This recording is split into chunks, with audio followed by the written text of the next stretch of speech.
Welcome to Choice Classic Radio. Like us on Facebook, subscribe to us on YouTube, and help keep this show alive by donating at choiceclassicradio.com.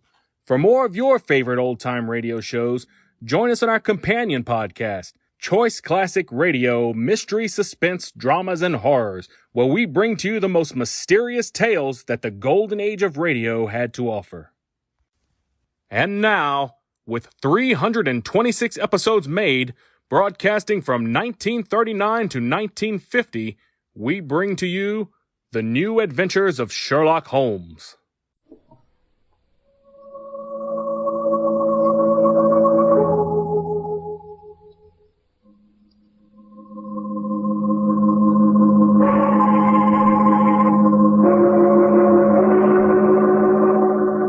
The makers of Clippercraft clothes for men and 924 leading retail stores from coast to coast present the world's most famous detective, Sherlock Holmes.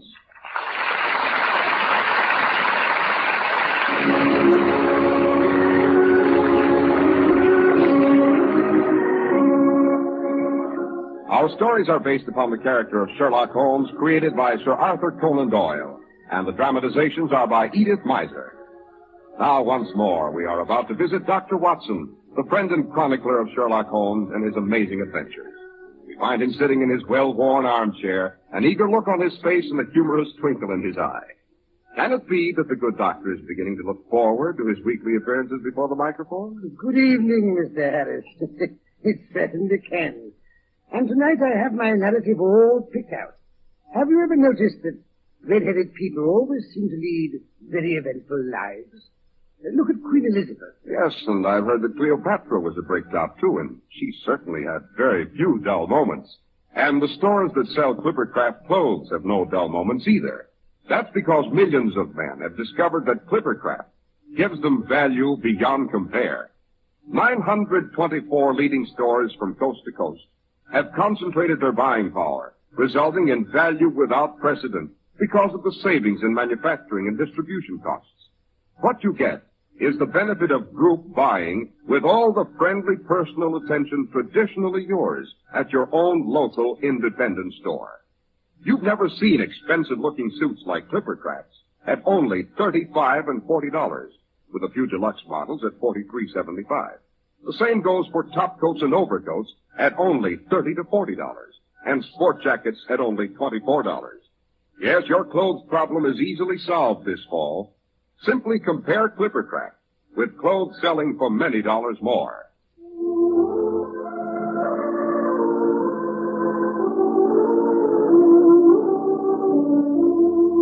And now, Dr. Watson, shall we get back to our story? Yes, indeed. Well, tonight I have decided to tell you the story of the Red-Headed League. The Red-Headed League? What a curious title. More curious than the situation it gave rise to in Sherlock Holmes' life. One day, it was during the autumn of the year 1890. I burst in upon my friend to find him deep in conversation with a stout, florid-faced gentleman with the fiercest red hair it has ever been my privilege to observe. I was about to withdraw when Holmes pulled me abruptly into the room and closed the door behind me.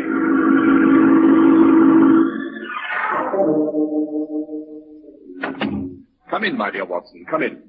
You couldn't possibly have come at a better time. But, Holmes, I was afraid you were engaged. So I am, my dear fellow. Allow me, Mr. Wilson, this is my friend and helper, Dr. Watson. How do you do, sir? Oh, how do you do? Sit down, Watson, sit down. I know that you share my love of the bizarre, although you've never agreed that for the strangest effects and the most extraordinary combinations, we must go to life itself. Well, you know, Mr. Jabez Wilson here has just started a narrative which promises to be one of the most singular I've listened to for some time. Dear me. Now, my dear Mr. Wilson, perhaps you would have the great kindness to recommence your story. Certainly, Mr. Holmes. As soon as I can find that newspaper clipping, now where'd I put it? I could have sworn it was in my waistcoat. Watson, while we're waiting for Mr. Wilson to find his missing newspaper advertisement, suppose you tell me what you deduce from his appearance. Really, you know, well, let me see. I would say he was middle-aged, if you don't mind my saying, and well, he has red hair. Oh, obvious, Watson, too obvious. I will come to your assistance. He has at some time done manual labor. He's a Freemason, has been in China, and has done a considerable amount of writing lately. Mr. Holmes, you appear to give me the creeps. Are you one of these mind readers? No, indeed. Then how in the name of good fortune did you know all that about me? About the manual labor, for example. It's as true as gospel. I began as a ship's carpenter. Your hands, my dear sir. Your right hand is quite a size larger than your left. The muscles are more developed. As for the Freemasonry, you wear a square and compass typed in. I see that. But the writing, how about that? What else can be indicated by that right cuff, so very shiny? And the left sleeve with a smooth patch near the elbow where you rested on the desk. Well, about China. The fish that you had tattooed immediately above your right wrist could only have been done in China. That trick of staining the fish's scales a delicate pink is quite peculiar to China. And when in addition I see a Chinese coin hanging from your watch chain, the matter becomes even more simple. Well, I never. At first I thought you'd done something clever. But now I see there's nothing to it after all. I begin to think, Watson, that I make a mistake in explaining. Omne ignotum pro magnifico, you know. Oh, yes, of course. What reputation I may have will suffer shipwreck if I'm so candid. Have you found the advertisement, Mr. Wilson? Yes, I've got it now. It was in my watch pocket. This is what began it all, sir. You just read it for yourself. Watson, suppose you do that for us. Yes, with pleasure. First, make a note of the paper and the date. It's the Morning Chronicle of July the 27th, 1890. It was just 2 months ago. Very well, proceed with the advertisement. It begins to the Red-Headed League.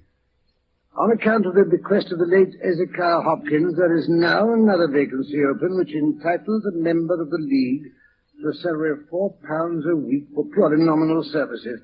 All red-headed men above the age of 21 years are eligible. That's very odd. Apply in person on Monday at 11 o'clock to Duncan Ross at the offices of the League, 7 Pope's Court, Fleet Street. Dear me, Holmes, what on earth does this mean? I think I promised you that this case was bizarre. Now, Mr. Wilson, you'll continue with your story. Well, it's just about as I was telling you, Mr. Holmes. I have a small pawnbroker shop at Coburg Square. Of late years, the business has been pretty bad. I used to be able to keep 2 assistants, but now I only keep 1. I'd have a job to pay him, only he's willing to come for half wages so as to learn the business. Obliging youth. What's his name? Vincent Spaulding. And I couldn't want a smarter assistant, Mr. Holmes.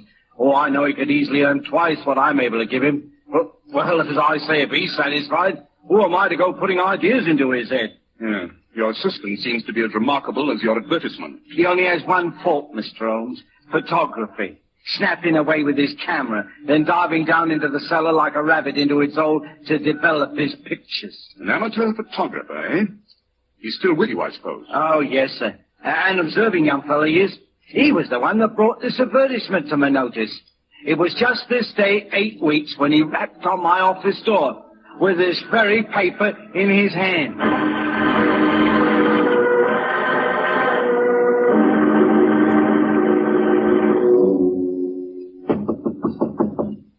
Come in.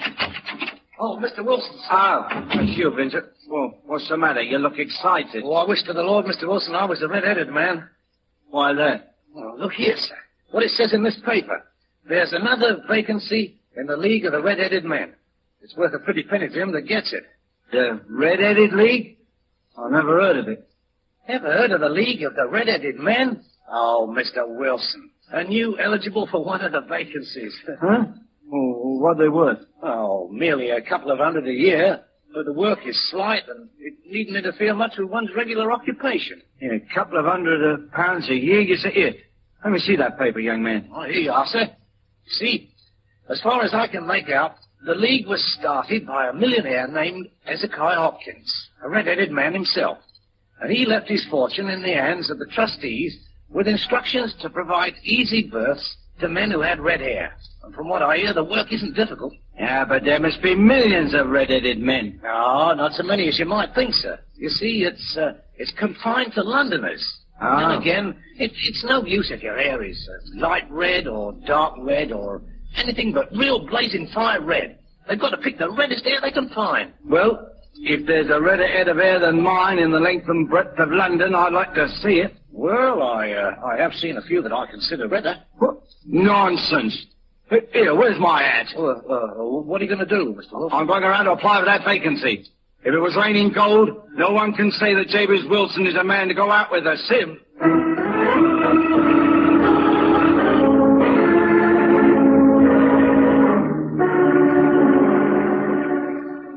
And did you get the job, Mr. Wilson? I did that, Mr. Holmes. There wasn't a head of hair that can touch mine for redness, if I do say it myself. There was thousands competing. And what was the work? Well, purely nominal, like the paper said. And it paid £4 a week, regular as a clock. All I had to do was to sit at a desk in an office at that address there from 10 to 2 and copy out bits from the encyclopedia. Educational as well as remunerative. And how long did this work continue? Oh, about 8 weeks. I was pretty well through the A's. Abbott's, archery, architecture, and the like. Then suddenly it came to an end. I went to my work, 10 o'clock as usual. The door was shut and locked, and a card was nailed on the door. What did it say? The Red-Headed League dissolved September 27th, 1890. I say, Holmes, that's today. This very morning it was, sir. Well, I lost no time trying to find the man that hired me. For £4 a week's £4, you know. You say you tried to find the man that rented the office? Yes, sir. I inquired from the renting agent, and he gave me the man's name and said that he'd moved to a new address. You went there, of course. Yes, sir. Well? Well, when I got to that address, it was a manufactory of artificial kneecaps. And no one had ever heard of the Red-Headed League. So then you came straight to me? Yes, sir. I thought it best not to lose any time. Quite right. By the way, Mr. Wilson, this assistant of yours, Mr. Vincent Spaulding, how long had he been with you when he called your attention to the Red-Headed League? Oh, about a month. How did he come? In answer to an advertisement. Was he the only applicant? No, sir. I had a dozen. Why did you pick him? Because he was handy and would come cheap. At half wages, in fact. What's he like? Small, stout-built, very quick in his ways. No hair on his face, though he's not short of 30. And he has a white splash of acid on his forehead. I thought as much. Have you ever noticed that his ears are pierced for earrings? What? Oh, yes. He says the gypsy did it for him when he was a lad. Watson, what day of the week is it? Why, Saturday, of course. Saturday, dear me, so it is. Well, Mr. Wilson, I think I may promise you some startling developments by tonight. In the meantime, Watson, I suggest we drop around sometime this afternoon to view the attractions of Saxe-Coburg Square. Mr. Wilson's exemplary assistant in particular.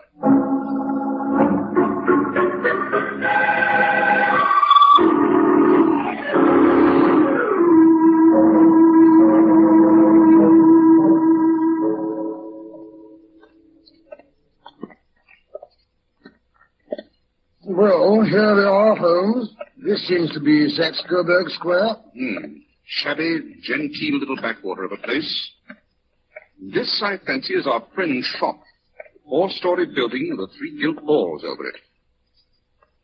Yes, the square itself seems fairly uninteresting, eh? Yes, very depressing. Let's see what street backs onto it on this side. Come along, Watson.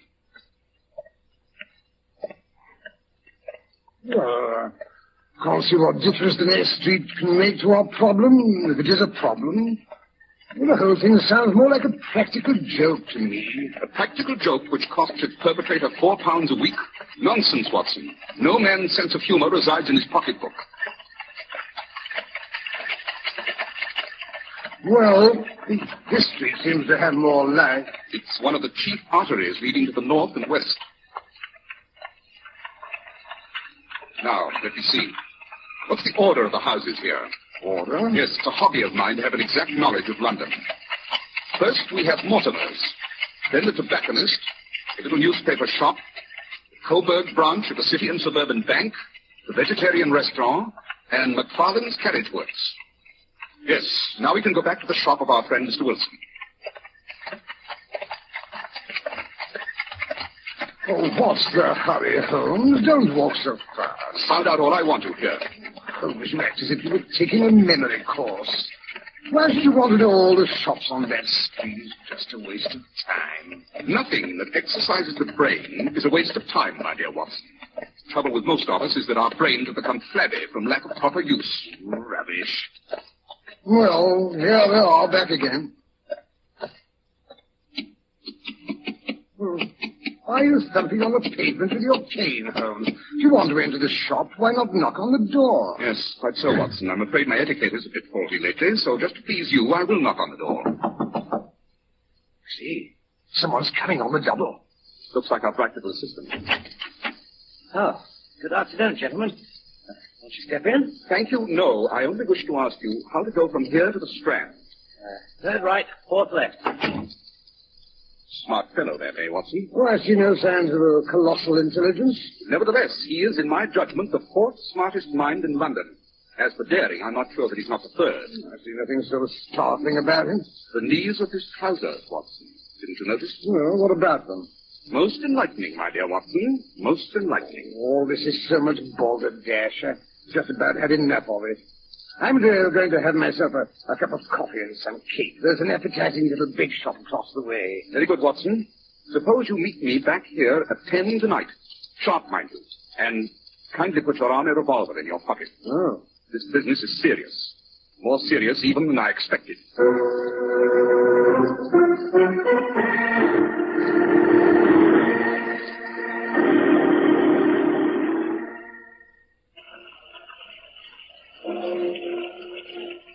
I say, Holmes, it's 10 o'clock now. How long do we have to stand here in this confounded rain? I'm soaked to the skin. Until the other member of our party turns up, Watson. Oh. Ah, here comes the cab. Yes, I think you'll be in it. Yes. Good evening, Mr. Merriweather. Look here, Holmes. Why do you have to rout me out on a night like this? Saturday night, too. I shall miss my rubber whist. It's the first Saturday night for 27 years I've not had my whist. My dear Merriweather, I think you'll find that tonight you're playing for higher stakes than even you are accustomed to. And I can promise the play will be more exciting. Oh, indeed. But come, please, hurry. Sir. Oh, I beg your pardon. This is my friend and colleague, Dr. Watson. How do you do, sir? This way, gentlemen. But where are we going? Mr. Wilson's shop is here on the square. Stop burbling, Watson. Follow me and don't waste time.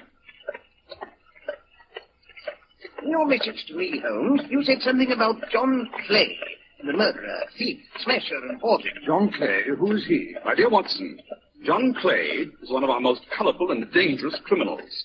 A young man, but at the head of his profession. I'd rather have my bracelets on him than on any criminal in London. I'd heard that his grandfather was a duke, and he himself had been educated in Oxford and Eton. Yes, he'll crack a crib in Scotland Yard one week and be raising money to build an orphanage in Cornwall the next. We've been on his track for years, Mr. Holmes, and have never set eyes on him. Well, I trust I may have the pleasure of introducing him tonight. Here we are. That concludes today's episode. We'd like to thank you and remind you to donate at choiceclassicradio.com. Remember, your donations make episodes like this possible.